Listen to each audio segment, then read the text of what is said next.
Hi everyone, my name is Katie Floyd and I am with Bushnell University. This is my strategic framework for supporting exceptional learners. I will review my philosophy, the school demographics from Madison Middle School, which is the middle school that I spent the term student teaching at. I'll also look at school demographics from Madison Middle School. I'll look at research-backed methods for identification and accommodations in the classroom, go over 4 core instructional strategies that I can use in the classroom. That is kind of a quick glance if I need some ideas of how to adjust my assignments, and a timeline for consistent implementation and evaluation. Basically, I'm just looking at my daily and weekly and monthly routines. That way I can just have a quick glance to have a checklist when I go throughout the year. Starting off with my philosophy, I do believe that all exceptional learners can be successful if given the opportunity, proper accommodations, and consistency in behavioral expectations from their adults. What this means is it's important to assume competence within your students, and so to treat every student as competent and able to learn. This can exist even if you don't know quite where a student is at yet. And then when you do know where a student is at, you meet them where they're at and where their knowledge currently exists, and then you help bridge that gap to help get them up to standards. This also applies to general education as well. Investing in relationships, staying calm, firm in your boundaries, and yet relational is key to building student trust and helping with overall student success. My cooperating teacher this term calls this having an iron fist with a velvet glove. So kids feel safe, but they know where the boundaries exist. And then also fostering an environment where students feel safe, respected, and then they know that they can succeed. That all plays within my philosophy for exceptional learners, but also for all students. So I'm going to begin by looking at school demographics from Madison Middle. This is just my reference point, but it does apply to a broader experience. And so if you look at the data from Madison Middle School, you can see that the class size, this is for 7th grade social studies that I'm going to be referencing back to, but this is the school sample altogether. Madison Middle School has a median class size of 25, which is slightly above the Oregon average of 23. The school successfully increased their regular attendance to 70% last year, surpassing the state average of 67. In terms of academic success, 46% of students meet state level expectations in English and language arts, which is a little bit above average of the Oregon standard of 43%. That's not their standard, but it's the average. However, in mathematics, only 29% meet grade level expectations, which is below the Oregon average of 30%. Even though Madison, on paper right here, it looks like it is doing pretty well in terms of beating Oregon averages, that doesn't mean that we are hitting the standard. Madison Middle School is not hitting the state standard, and this shows that fewer than half of Madison Middle School students meet grade level expectations, which lags behind state averages in total. But it also is severely behind state standards. While overall, Madison's student population generally performs at a level 2 for ELA and math standards, 2 student groups consistently fall into lower levels, level 1, which is the lowest performance category. This level 1 designation indicates that on average, fewer than 8% of students in these groups are meeting the standard. 2 groups identified are at level 1 in both ELA and math. These are students with disabilities and English learners. Addressing the needs of these groups requires specialized research-backed supports. The standard is 80% success, which is what level 5 is, and that's what we want our students to be. And so seeing this really big gap between level 5 and level 1 is huge. And overall, the school is at an average of level 2. So I'll go over some research. Effective accommodations begin with understanding specific disability characteristics. And so starting out, you need to be able to understand the disabilities that your students are facing, and then kind of understand the eligibility criteria, and then ways that you can implement strategies to help them in the classroom through your lesson. So I won't go through all of these, but this goes over emotional behavior disorders, specific learning disabilities, autism spectrum disorder, other health impairments like ADHD, and intellectual disabilities. These all have very key defined traits that all look very different, that need separate types of accommodations. A lot of these accommodations might look similar or could have similar benefits to students in multiple categories, but one strategy might not work for every single student. And so really, this is a great guideline, but it's more about working with the individual student to achieve success for them. But this is a good quick glance to quickly understand what a student might be facing. This is an example of a student that I worked with when I was at Hamlin Middle School. This is a student that I worked with for 3 years, and so I was able to kind of see her progress through 6th, 7th, and 8th grade. I've changed her name for obvious reasons, but I do have a beginning, middle, and end to this story, but really a lot of this student's transformation happened in 8th grade. There was a big team trying to help support her throughout her middle school career, but a lot of change happened in 8th grade when more teachers took notice and when there was consistent data. So Destiny was an 8th grade student who has not been assessed for an IEP, a behavior support plan, or any type of tiered support other than check-in, check-out. She did not technically qualify for Tier 2. She was not considered Tier 2, but she did do check-in, check-out with a supportive staff because it seemed to help her, but she was not officially on more Tier 2 supports.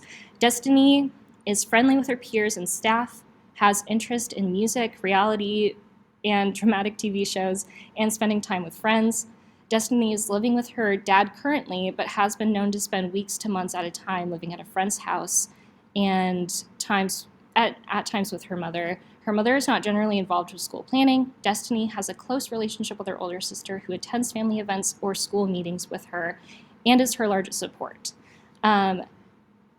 This student moved around so much. Her attendance wasn't it wasn't consistent, and sometimes she would live in a completely different city, and so that made getting to school very difficult.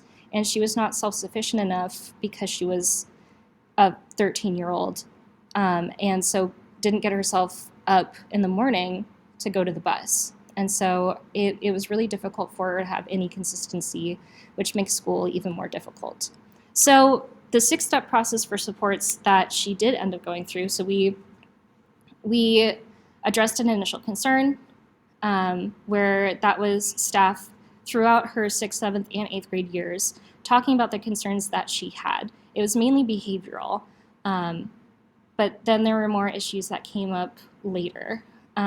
Information gathering came from those initial concerns. That's when they established the check-in, check-out system.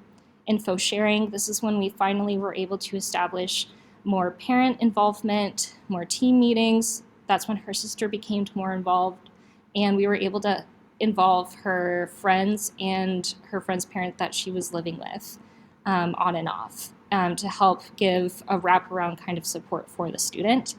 When we did that, we did some strategy planning, what might work for her, implementation and monitorization, where check-in, check-out can be really effective. This student needed more than that, and then evaluation, which was consistent. So what that looked like for Destiny is that I documented her failing grades, her behavior escalations, and her class walkouts. 8th grade is when these became very prominent.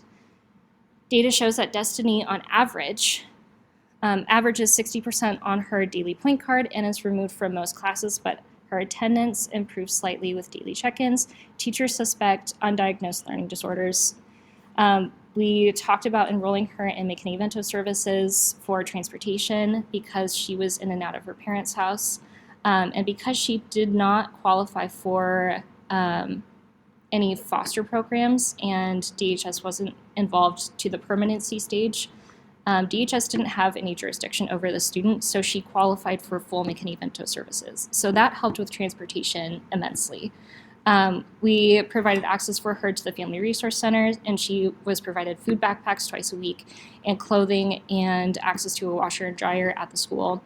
And we created a behavior support plan for her. Destiny received McKinney-Vento transportation, a revised behavior support plan, and we decided to go forward with a formal IEP evaluation, which was the fastest I've seen an IEP become created. It was really, really great. It was only a matter of a few weeks, and then she had a formal IEP.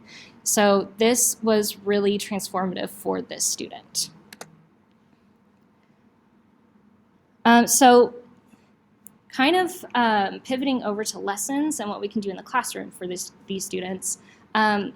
Students like Destiny benefited when teachers were able to accommodate within the classroom in real time. So something that I saw was a good example during my student teaching time this term was interactive notebook lessons. This is a lesson that I taught and some examples of some accommodations that I was able to give some students. So the objective was for students to analyze symbolism and to ensure that learners had access. Accommodations were integrated directly into the lesson design and interactive notebooks. For access and comprehension, 3 versions of the IMB were offered. A standard version, which the students fill out themselves. There's blanks that they have to fill in. A partially filled in form where the teacher notes were partially there, and so a lot of their IMB was filled out for them, but there was parts where they could answer questions in their own words that wasn't filled out that they needed to fill out. So that modified their assignments. And then some students just needed the full teacher notes so they could follow along with other students and then still use those on their tests. We used video access accommodations using CC and allowing, there was one student that was really frustrated with the voice in the video, and so we had to adjust in real time where he could just watch CC on the video without actually listening to the video, which was the instruction. He became really frustrated with this really quick, and that was a quick adjustment that he was fine with. And there was a student that we had that had a mobility specialist, and so they had a designated spot in the room that they could go if they wanted to, or a spot right outside the room that has a wider table that they could go work if they needed it. And then there was a student that had a fainting disorder that we were able to give accommodations to and give the teacher notebook to help catch her up on the notes if she needed it. There's 4 core instructional strategies that I've seen implemented in classrooms or that I think would be really cool to see that I haven't done yet. This first one is the story reenactment. Students can act out characters or vocabulary from a text and make abstract concepts memorable. This benefits visual, auditory, and kinesthetic learners. Collective words. The class collectively identifies, defines, and categorizes new vocabulary from readings. Students can draw, or they could do something else that that demonstrate their understanding of the words. Cooperative learning, where each person in a group has a task that they're assigned, a role that they're assigned, and then that student is in charge of just that task within their assignment that they're all working on together. And advanced organizers, this is like Venn diagrams and concept maps to have visual aids. This is my UDL multiple means of engagement representation action and expression. This is just a great reminder and visual aid for me to look at in the future if I really need to see how I can implement these strategies in the classroom and what they look like. And if I'm stuck with how to accommodate for a student, I can come back here and look at if a student might need more representation, then I can come back and see what I could do to help them with that. So this is my timeline. It goes over a daily, weekly, and monthly schedule. Implementation requires a consistent rhythm of planning and adjustment. And so before school starts, I will include classroom organization, checking technology, creating initial seating chart. Daily, I'll greet students, display objective and agenda. And weekly, I'll meet with grade level teams, evaluate data, adapt lessons. And then monthly, I'll attend team meetings, reevaluate what I need to evaluate for my curriculum, and adjust the seating chart as needed. Evaluation is a crucial component for progress monitoring.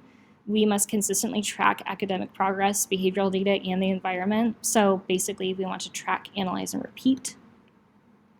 Academic progress goes into behavior data, goes into classroom environment, goes into action, and then that cycle continues and continues and continues. This can look like using your INB,